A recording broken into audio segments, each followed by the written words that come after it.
Hermanos, buenos días aún. ¿Cómo están? Feliz año también. Estoy recién aterrizando después de unas vacaciones muy provechosas.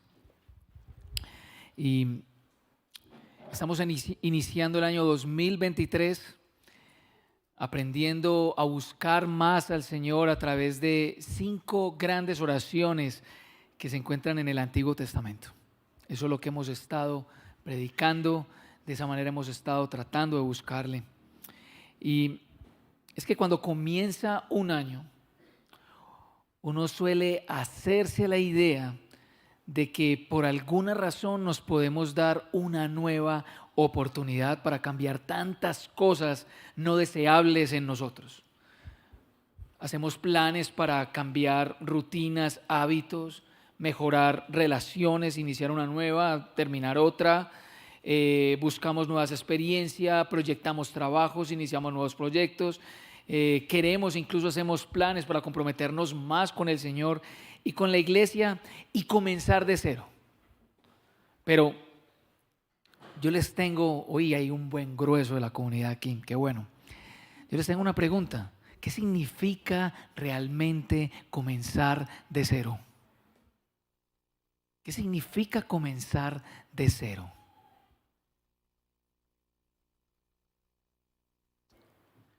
Una de las cosas que yo he descubierto por las cuales año tras año no logramos los planes que nos hemos trazado es que a pesar de que hacemos esos planes, tratamos de llevar a cabo una nueva agenda sin despojarnos de la agenda que ya traemos.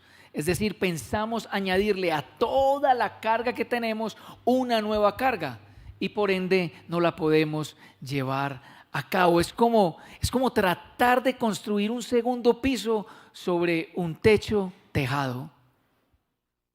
Es imposible. Un segundo piso se construye sobre terraza. Y según la Escritura, la única manera posible de empezar de cero es estando en cero.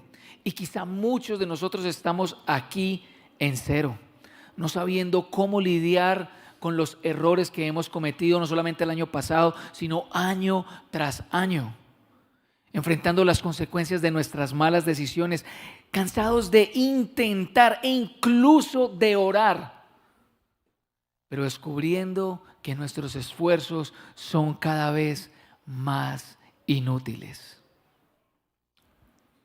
Y yo quiero invitarle hoy a que veamos una oración que yace precisamente desde el dolor de haberlo perdido todo, de estar en cero, desde la conciencia clara de hasta dónde nos puede llevar el pecado y lo amargo de sus consecuencias. Una oración que verdaderamente reconoce que no podemos cambiar, que no ocasionamos nuestros cambios. Así que yo quiero invitarle a que abra su escritura en el libro de Lamentaciones, capítulo 5.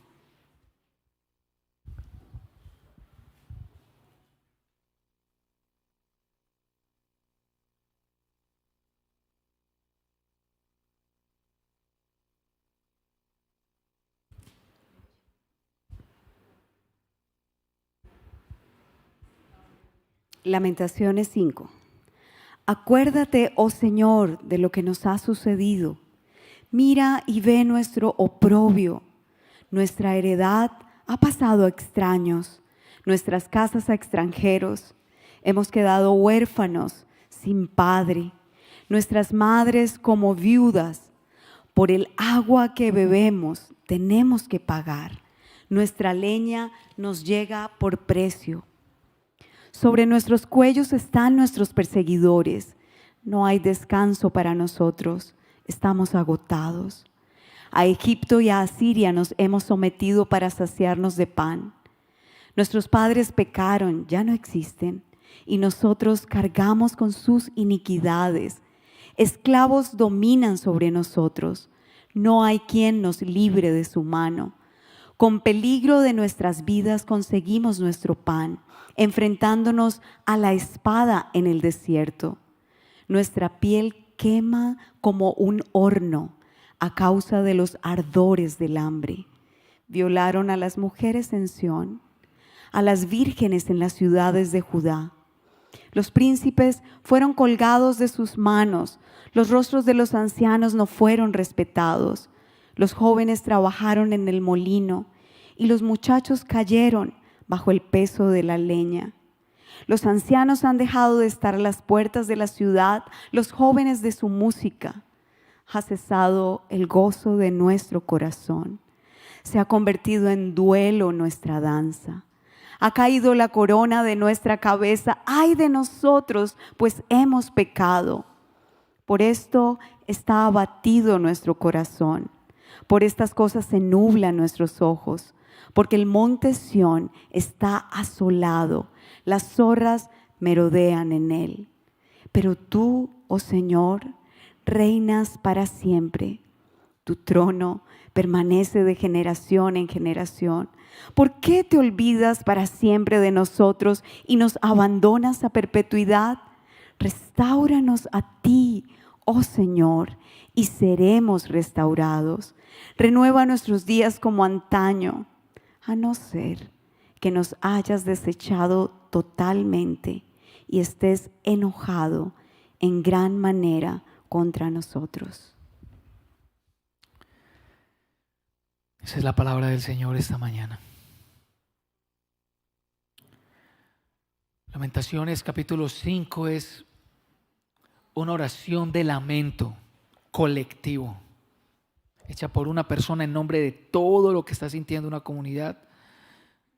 Es Jeremías quien está levantando esa oración en nombre de Israel, la cual está buscando desesperadamente la atención y misericordia del Señor, exponiéndole la tragedia y la desgracia que ha experimentado luego de haber sido invadido y destruido por el imperio babilónico, y los terrores que han tenido que enfrentar los pocos que quedaron en Jerusalén. La mayoría del pueblo de Jerusalén se fue exiliado y solo quedaron unos cuantos allí. El profeta también reconoce la causa de la tragedia y a su vez reconoce la santidad y fidelidad del Señor y se abandona en su misericordia. Creo que este texto o esta oración la podemos entender en tres movimientos. Uno es la oración inicial desesperada del profeta. Otro es cómo el profeta describe la tragedia de Israel. Y en tercer lugar, hay un clamor por la misericordia de Él. Y finalmente yo quisiera invitarlos a ver cómo de esta oración puede salir un pequeño modelo que nos dé luz cuando necesitemos empezar de cero y estemos desolados. En primer lugar, versículos 1 y 2, hay una oración desesperada de parte del profeta, sin ningún tipo de palabras protocolarias, sin ningún tipo de palabras que traten de amainar o hacerse bien, de adornar la petición. El profeta va al grano. Acuérdate, oh Señor. Y esta palabra, este verbo, acordarse, tener memoria, implica algo mucho más allá en la Biblia que el simplemente hecho de acordarse de algo que se ha olvidado. No. En la Biblia este verbo, recordar, en la mayoría de veces conlleva a la acción según lo que uno está pensando. Por ejemplo, en el libro de Éxodo capítulo 2, Dios actúa en favor de los hijos de Israel que están padeciendo esclavitud en Egipto al acordarse. ¿Acordarse de qué? De una promesa, de un pacto que hizo con Abraham.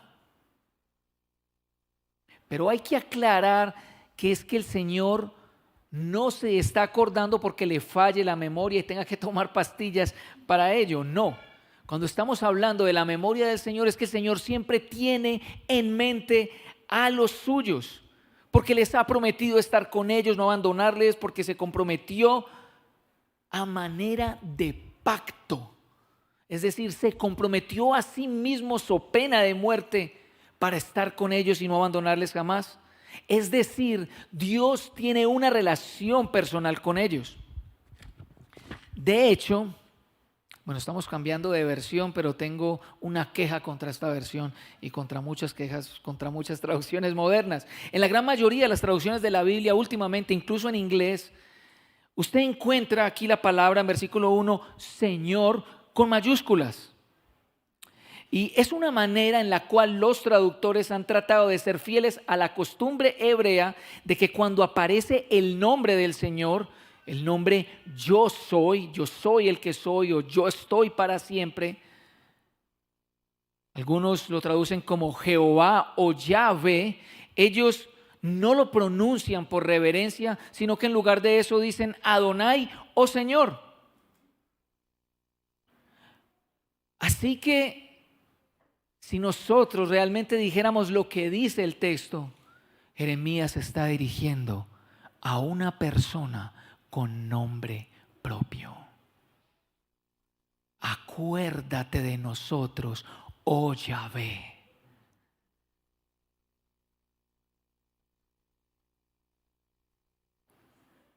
A pesar de ser una oración desesperada, se mantiene en el marco de una relación con Dios.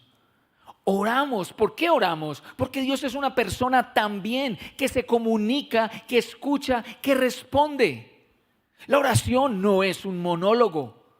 No es simplemente expresar al aire plegarias esperando a ver si estas plegarias van a funcionar para obtener el favor de la divinidad. No, oramos porque nos estamos comunicando con alguien. Es un diálogo entre dos, aunque uno de esos dos es más grande que el otro. Por ello, así como Dios al ver y mirar las aflicciones de su pueblo en Egipto actuó, Jeremías, como otros personajes del Antiguo Testamento, puede decirle: hey, Yahvé, mi Dios, considéranos. Mira y ve nuestro oprobio, mira y ve. Los evangelistas describen en gran parte de los relatos sobre los milagros de Jesús que antes de obrar el milagro, Él miraba, observaba, tenía compasión y actuaba. Ese es el Dios al que se está dirigiendo Jeremías. Al Dios que ve y no permanece igual.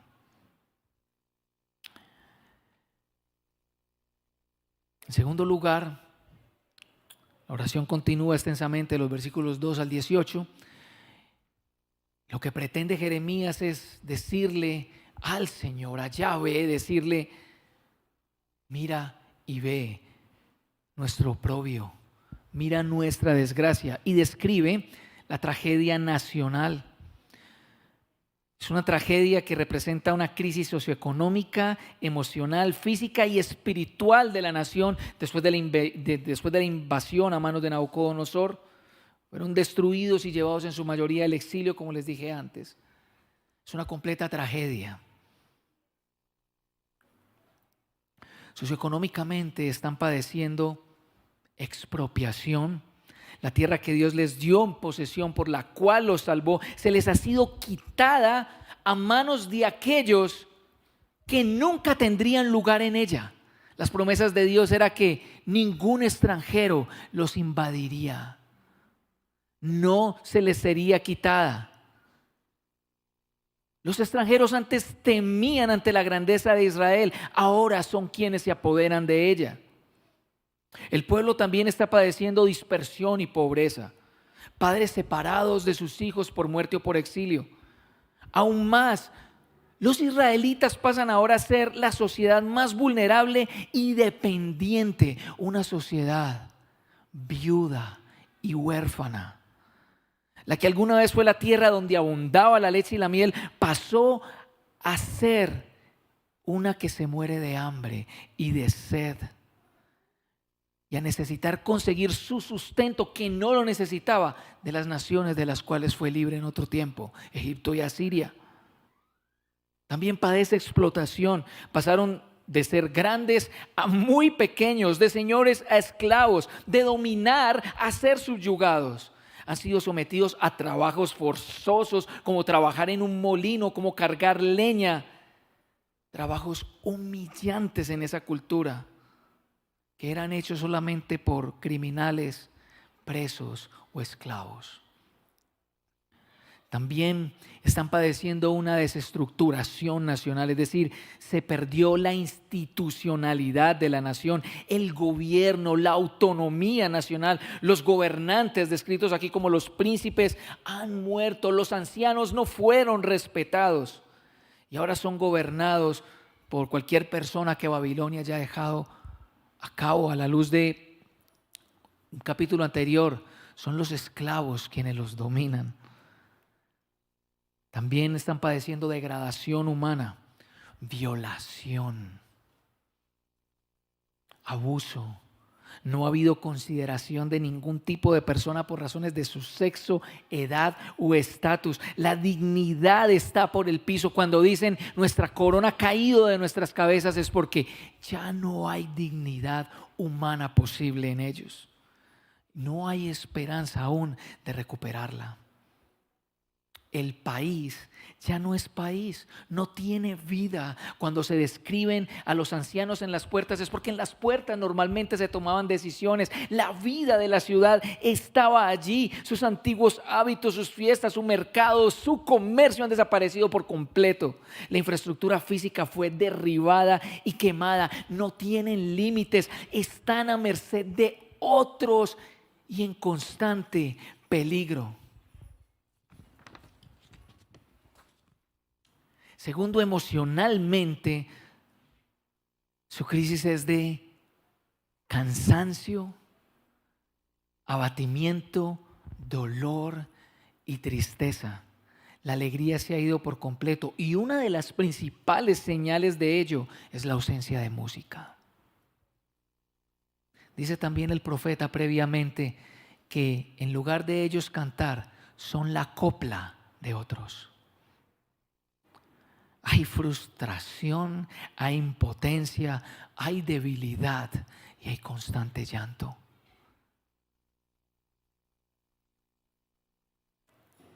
Y ni hablar de su condición espiritual. Varios versículos sintetizan la situación espiritual de la nación. En primer lugar, versículos 17 y 18. Por eso está abatido nuestro corazón, por estas cosas se nublan nuestros ojos, por el monte Sión que está asolado, las zorras merodean en él. Así que el llanto de la nación se debe que, además de su caída como país, el monte Sión está desolado. Es en la literatura poética de la Biblia. Poemas como los Salmos, como Eclesiastés, libro de Proverbios, donde se le da al monte Sión una relevancia que no tiene en otro lugar de la Escritura. El monte Sión representa el lugar donde el Señor habita entre su pueblo, donde reina. Allí está el pueblo y allí está el Señor, y donde el pueblo suele celebrar sus fiestas y su culto. De hecho, hace 8 días Juan José estuvo predicando sobre la oración que eleva Salomón para dedicar el templo, ¿es verdad? Y fíjate que en esa oración se da un conducto o un hábito de oración, y es que las oraciones a partir de ese momento debían ir dirigidas en esa dirección. Si el templo quedaba hacia ese lugar, lo que yo tenía que hacer era, en el lugar donde yo estuviera, dirigir mis rodillas y mirar hacia allí y orar, porque era el lugar donde se presuponía Dios estaba y escuchaba. El templo era señal del orgullo israelita porque garantizaba que el Señor los protegería siempre. El libro de Lamentaciones hace referencia a Israel de 2 maneras. Uno, la hija de Sión. Y en segundo lugar, los hijos de Sión. Y en este capítulo se muestra que las mujeres son agredidas y violadas en Sión. Israel perdió a su padre.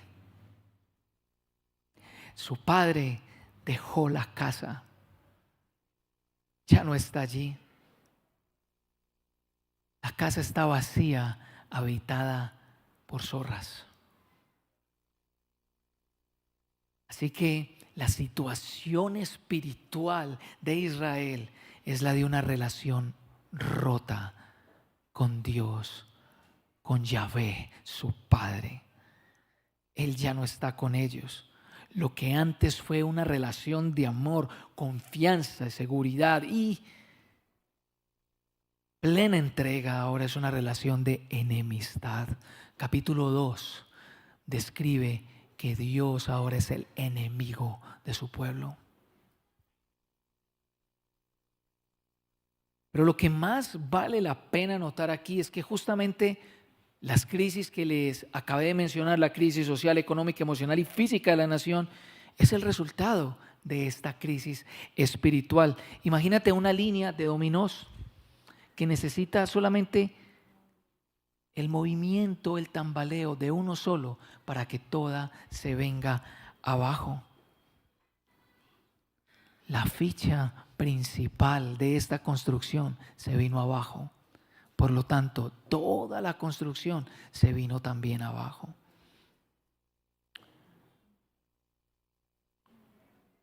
Note que en cada una de las descripciones de las crisis hay un lamento. Versículo 7 y versículo 16b. Versículo 7, nuestros padres han pecado, ya no existen, y nosotros cargamos con sus iniquidades. Versículo 16b, ay de nosotros, pues hemos pecado. Así que, por un lado, la oración está afirmando que el pecado de la nación es la ficha que ha provocado todo esto.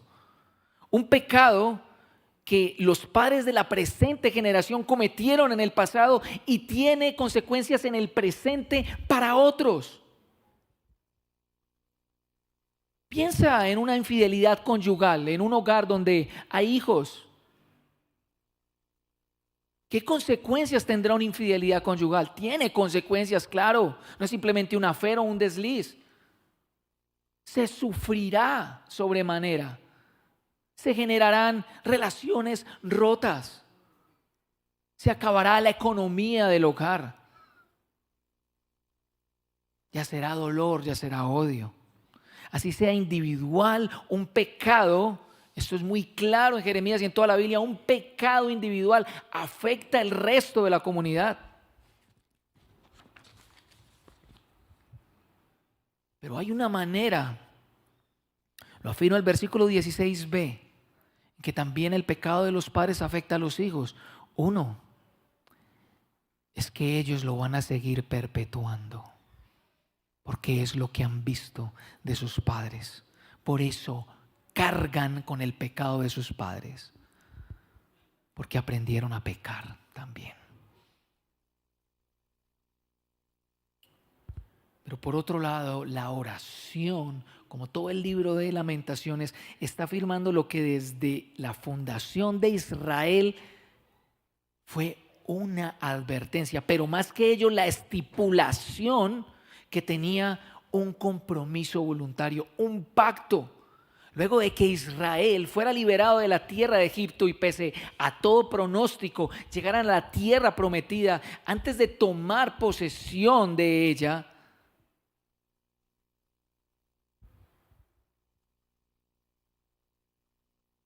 firmaron un pacto con el Señor. Él se comprometería con ellos a ser su Dios, a protegerlos, a amarlos, a librarlos de sus enemigos, a proveerles, a hacerlos hermoso, su especial tesoro de entre todos los pueblos de la tierra. Ellos, en cambio, se comprometerían a ser un pueblo santo. ¿Cómo? Obedeciendo sus mandatos. Punto. Dice el libro de Deuteronomio que no eran difíciles, no eran gravosos de cumplir. Y antes de entrar a la tierra, el Señor por boca de Moisés advirtió cuáles serían las consecuencias por su obediencia y desobediencia. Le invito a leerlo, no lo vamos a leer ya, Deuteronomio capítulo 28. Todas estas consecuencias están relatadas en Lamentaciones, todas, no hay una que no se escape. Al menos las de este capítulo todas están: destrucción de la ciudad, exilio, expropiación de las casas, invasión extranjera, pérdida de familias, hambre, sed, miedo. El Señor en ese momento les dio a escoger entre la vida y la muerte, y escogieron la segunda. Innumerables veces el Señor advirtió a su pueblo de su pecado a través de los profetas. Ellos denunciaron la idolatría, la cual la describían como prostitución. No te vayas tras esos amantes. Y ahora Jeremías se lamenta y le pregunta a Jerusalén: ¿dónde está el consuelo de tus amantes? No hay ni uno solo que te consuele. Los profetas denunciaron una y otra vez su injusticia, el derramamiento de sangre, alianzas indebidas con otras naciones, el uso irrestricto del poder. Le invito a leer el relato de la viña de Nabot para que se entere hasta dónde llegó Israel. Relatan los libros de los reyes que la nación llegó a ser peor incluso que los pueblos que habitaban en Canaán. Peor. También Reyes 24 afirma que todo el declive de la nación fue según la palabra del Señor. Judá pudo experimentar en carne propia que el pecado es un asunto muy serio, que con Dios no se juega. Y el profeta, en nombre de ellos, reconoce la justicia del Señor cuando dice, versículo 19: mas tú, oh Señor, reinas para siempre, tu trono de generación en generación. ¿Qué está diciendo el profeta aquí? Nosotros somos infieles, pero tú has permanecido fiel a tu palabra, siendo justo y castigando nuestra maldad. Esto nos duele mucho, Señor Yahvé. Es imposible de soportar, pero ay de nosotros que hemos pecado.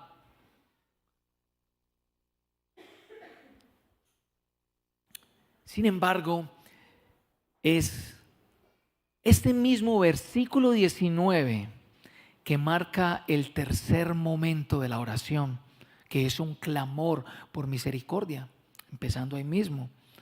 Que el Señor reine para siempre entre las naciones y su trono refleja que su carácter no cambia. Y a la luz de todo el Antiguo Testamento el profeta lo sabe muy bien, porque el Señor no es solamente justo para castigar y para airarse por la maldad de las personas, sino que es lento para la ira y grande en amor y misericordia.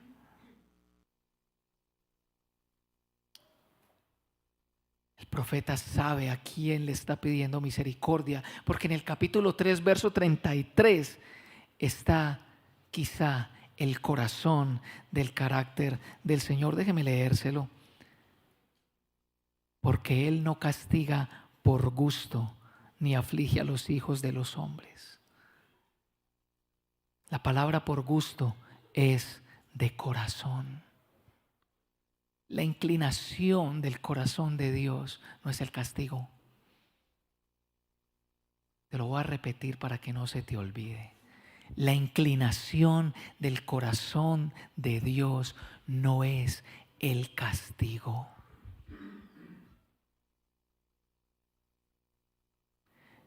Si hay algo para lo que es proclive el Señor, es amar. Su deleite es perdonar, es ver y mirar la desgracia y perdonarla y restaurarla. Por eso resueltamente el profeta le reclama. En nombre del pueblo le pregunta: ¿por qué te olvidas para siempre de nosotros y nos abandonas a perpetuidad? Tú no eres así.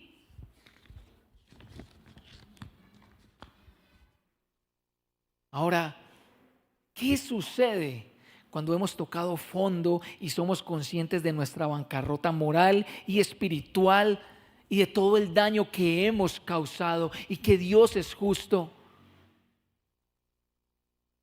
Versículos 21 y 22.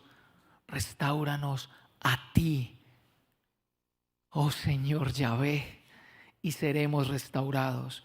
Renueva nuestros días como antaño, a no ser que nos hayas desechado totalmente y estés enojado en gran manera con nosotros, contra nosotros.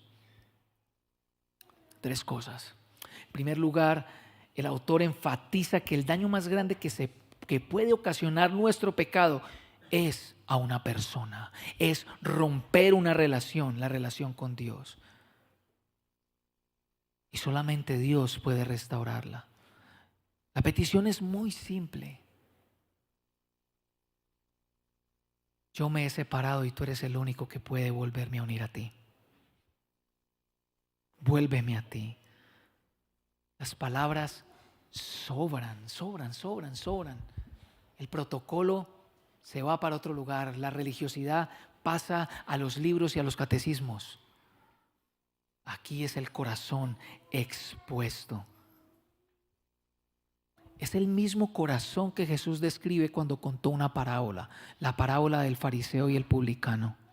El publicano está a lo lejos, no mira, se golpea el pecho y dice: ten piedad de mí, pecador. Ten piedad de mí, pecador. Ten piedad de mí, pecador.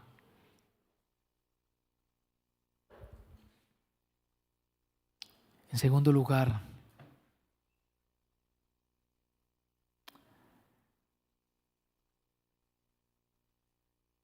hay que reconocer que si bien no tenemos los recursos para restaurar nuestra comunión con Él, mucho menos tenemos los recursos para cambiar, por favor.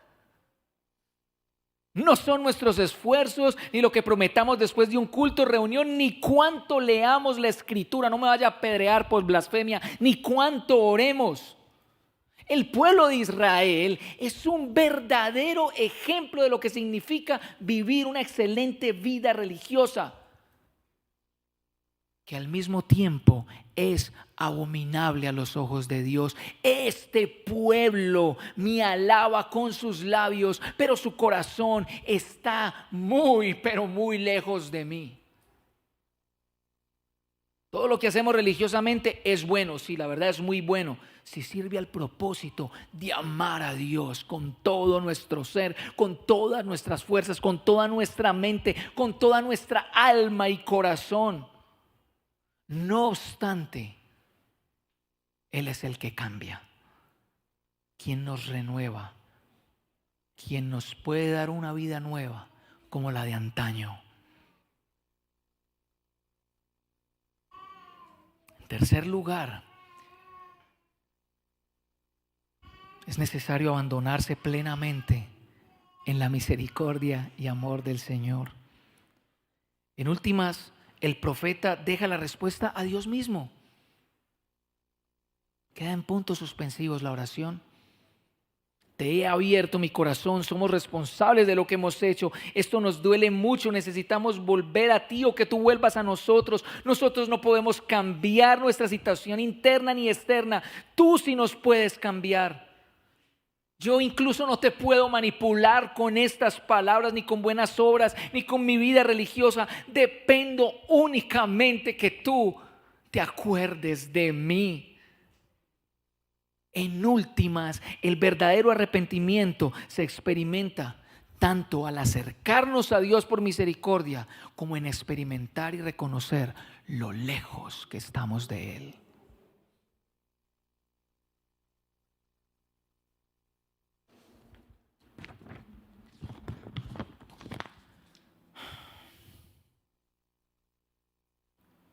Para cumplir entonces nuestro propósito de crecer en nuestra vida de oración, yo quiero invitarle a que veamos a la luz de esta plegaria un modelo a seguir. Esta plegaria nos deja varias cosas, no es una fórmula. Créame que este buen fariseo ha estudiado fórmulas de oración para ver si sí me he arrepentido completamente y no me he arrepentido completamente.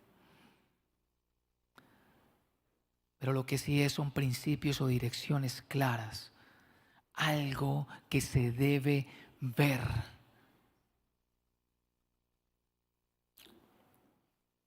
5 cosas. Primero, una oración genuina de arrepentimiento es aquella donde más que cualquier cosa tú necesitas a Dios. Necesitas a una persona. Tim Keller lo resumió diciendo: en la oración no buscas obtener cosas de Dios, sino a Dios. En la oración no buscas obtener cosas de Dios, sino a Dios. Primeramente porque es la relación para la cual tú fuiste creado. Tú fuiste creado para ello. Tu presencia es mejor que la vida, decía el salmista. Estar sin Dios, estar sin el Señor, es estar sin vida. Aunque camines y respires. Puedes tener mucha gente a tu alrededor, mucha familia, muchos amigos, ser el centro social, pero con Dios tengas mucha gente. Sin Dios estarás solo.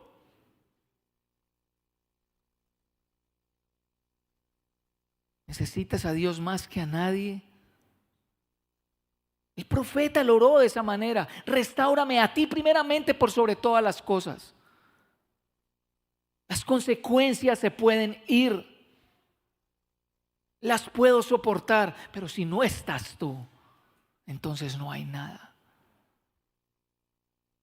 En segundo lugar, necesitamos entender lo profundamente grave y amargo de nuestro pecado. Por un lado, cuando pecas estás rompiendo una relación, estás hiriendo a tu Creador, pero por otro estás ocasionando un daño horizontal en otros de manera directa o indirecta. Cuando pecamos menoscabamos confianzas, generamos rencores, conflictos, desastres económicos, estructurales, más corrupción. Por lo tanto, hay que expresarlo y reconocerlo. Hay que lamentarlo y llorarlo. Si no hay dolor por nuestro pecado, no hay verdadero arrepentimiento. En tercer lugar, necesitamos entender la santidad y la justicia de Dios. A pesar de nuestro dolor, es importante estar consciente que está bien merecido las consecuencias que podamos experimentar por nuestro pecado, que somos culpables y Dios tiene todo el derecho de juzgar y disciplinar como bien le parece. Y mucho ojo, esto no significa legalismo. Esto no significa que entonces si yo me porto bien, Dios me debe tratar bien, o si me está yendo mal es porque me estoy portando mal. No, en el mundo sucede en un montón de circunstancias donde uno dice: pero este man, ¿por qué hace tanta maldad y le va tan bien? O este, ¿por qué hace cosas tan buenas y le va tan mal? No, es un principio legalista. Pero dentro del contexto es claro que si estás pecando, estás enfrentando consecuencias, Dios las está permitiendo como Dios justo.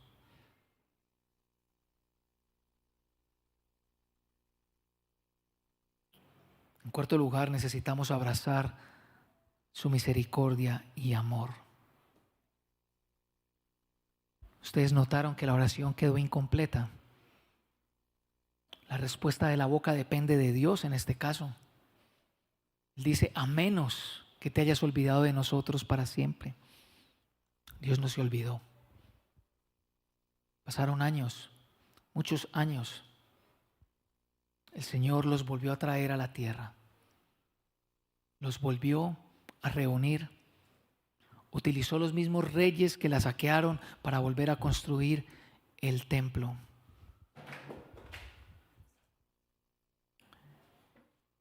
Pero nada en el corazón del pueblo había cambiado aún. Deuteronomio capítulo 29, 30, 31 describen las promesas de restauración. Y dice Deuteronomio que las promesas de restauración a Israel no van a ser posibles a menos que el Señor circuncide el corazón de su pueblo. Es decir, que ya la señal que tendrá Israel de ser pueblo del Señor no es una señal física, es una señal y un cambio en el corazón. Pero ¿sabes una cosa? El pueblo no cambió y el Señor no cambió tampoco. pues realizó el acto de liberación más grande que cualquier persona pueda conocer. Mandó a su hijo Israel. A su hijo Israel, a su siervo Israel. Yeshua, Dios salva. Él tomó el lugar del pecador. Él sí vivió la desolación, la expropiación, la enajenación, el dolor, la indiferencia, la violación, el abuso.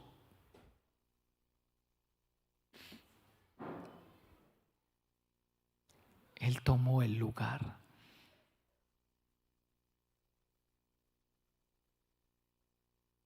Lo tuvimos como herido de Dios, murió fuera de la ciudad, olvidado y abandonado por su Padre, para que un nuevo pueblo no fuera jamás olvidado, no fuera jamás abandonado, para que un nuevo pueblo se llamase a sí mismo hijos.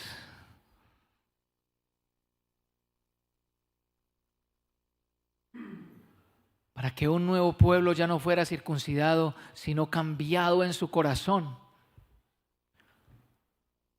y se deleitara en cumplir su ley. Y cada vez que fallásemos nos doliera. Cada vez que viéramos más en el mundo nos doliera la situación de la nación y quisiésemos ser esa nación santa, separada.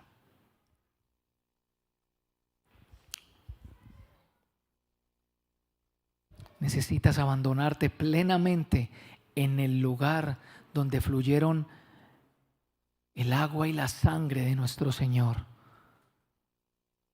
para limpiarnos y perdonarnos de nuestros pecados. Necesitas abrazar esa cruz como sinónimo de: no depende de mí mi cambio, no depende de mí volver a ti, tú ya lo hiciste todo. En quinto lugar, esto es un llamado a la oración comunitaria. Sí, Señor. Esto es un llamado no solamente a sentir dolor por nuestro pecado, el personal, sino por el pecado de tu hermano. Hermanos miembros de la iglesia. Hermanos miembros de la iglesia. Nos debe doler el pecado de nuestro hermano, lamentarnos por él, unirnos en oración por él. Tomar, sustituirlo a él, tomar nuestro lugar y lamentarnos por él. Las oraciones de lamentaciones son celebradas 3 veces al año en el pueblo de los judíos, recordando lo gravoso del pecado, recordando las consecuencias de este. Pero nosotros ya no somos pueblo judío y podemos unirnos.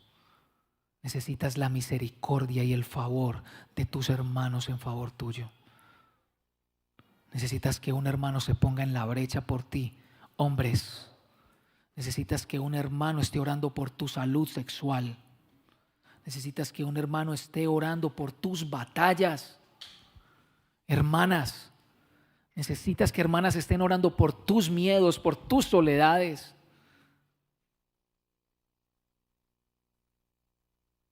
Necesitas hacer un clamor colectivo que diga: no te olvides de mí, acuérdate.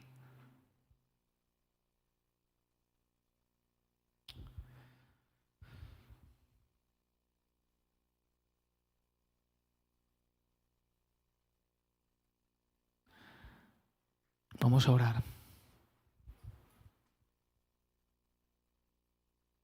Si no puedes cerrar los ojos, trata de tener una postura